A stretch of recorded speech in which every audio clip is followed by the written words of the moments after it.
لیکن یہ کہتے ہیں کہ ان کی بھگوان جس کو کہتے ہیں سرسوتی، جو جناب صاحب یہ خزاں دینے والی ہے ہمیں، تو بناؤ بلا ان کے عقیدے، ہندوؤں کے عقیدے کے مطابق، تو یہ ان کو خوش کرنے کے لیے یہ والا تہوار مناتا ہے، جس طرح وہ ہولی کا تہوار مناتے ہیں، جس طرح وہ اور ان کے اندر ہندوؤں کے جو تہوار ہیں وہ لوگ مناتے ہیں.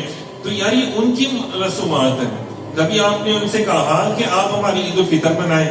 کبھی آپ نے ان سے کہا کہ جناب آئیں آپ ہمارے ساتھ عید الاضحیٰ منائیں؟ مار جائیں گے نہیں منائیں گے. تو آپ کتنی جو ہے کیا اسے کہتے ہیں واہ آپ کو مجبوریاں ہیں پتہ نہیں کیا کہ جناب نہیں ہم نے ان کی رسم منا کے ہم نے اپنے آپ کو پتہ نہیں سیکولر ثابت کرنا ہے. بھائی اسلامی جمہوریہ پاکستان ہے، یہاں پہ سیکولرزم کی کوئی جگہ ہی نہیں ہے.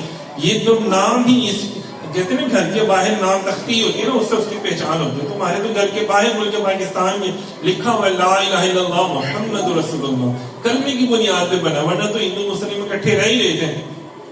لیکن کیا تھا کہ وہاں پہ یہ سارے معاملات بھی چل رہے تھے. اب اندازہ کریں کہ نبی پاک صلی اللہ علیہ وسلم نے ایک مرتبہ حضرت عمر فاروق رضی اللہ تعالیٰ عنہ کو دیکھا کہ آپ تورات کھول کے بیٹھے ہوئے ہیں. تو حضور علیہ السلام جلال میں آپ نے فرمایا کیا قرآن میں کچھ باقی رہ نہیں ہے جو آپ جناب صاحب